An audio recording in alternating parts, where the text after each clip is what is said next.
canadien de Québec, son conseil d'administration. On cherchait vraiment à exploiter une niche différente, quelque chose qui se rapprochait aussi de la mission de l'Institut canadien de Québec de donner accès au savoir et à la culture. Donc c'est là que la vocation d'une maison de la littérature a commencé à émerger, qui conservait également une bibliothèque publique, parce qu'il y avait une bibliothèque dans le bâtiment au rez-de-chaussée. Puis le projet a tranquillement pris forme, les ficelles se sont attachées, puis on est arrivé avec le concept qu'on a aujourd'hui.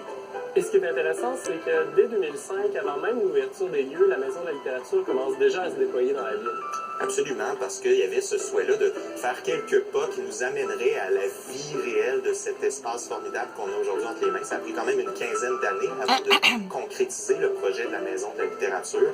Donc déjà, une vingtaine d'années avant l'ouverture de la maison, on a commencé à créer des spectacles littéraires, les arts littéraires. C'était assez innovant, moderne, inattendu dans l'horizon littéraire de la ville de Québec.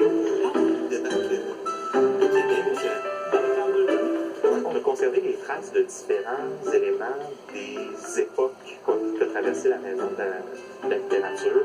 Il y a des clins d'œil architecturaux au temple à proprement parler. La petite école à l'encre noire chinoise. Donc, vous avez tout intérêt. Ça, c'est Made in China. Les gens, justement, vont s'approprier l'endroit. Avant que ça soit squatté par tes pitbulls puis tes divisions. Donc, j'en profite pour dire aujourd'hui, c'est la journée réseau rencontre en personne des États-Unis. Donc, c'est très, très avantageux. J'ai plein de belles filles, plein de beaux gars de tous les âges qui sont célibataires, qui veulent rencontrer, on dit les États-Unis parce que c'est pour nous, c'est plus rapide. Ça se fait en voiture, c'est plus solide. La plupart aussi ont leur formation militaire obligatoire. Donc, notre système de santé gratuit, tu vieillis.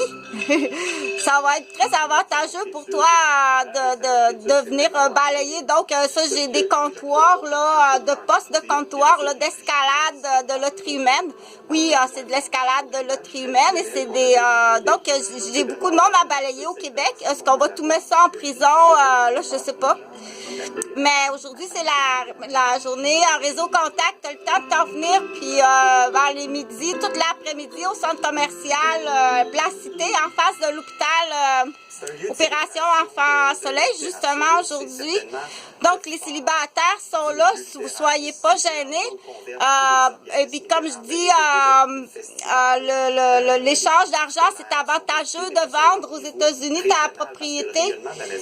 Tu arrives ici, ton système de la santé est gratuit. Donc, l'hospitalisation, c'est gratuit. Donc, les soins sont gratuits. Informe-toi comme il faut. Que ce soit hommes, femmes, de tous les âges, et passer bonne rencontre en personne aujourd'hui. Merci, bonjour. Les gens viennent travailler, viennent se rencontrer, viennent emprunter des cabinets d'écriture pour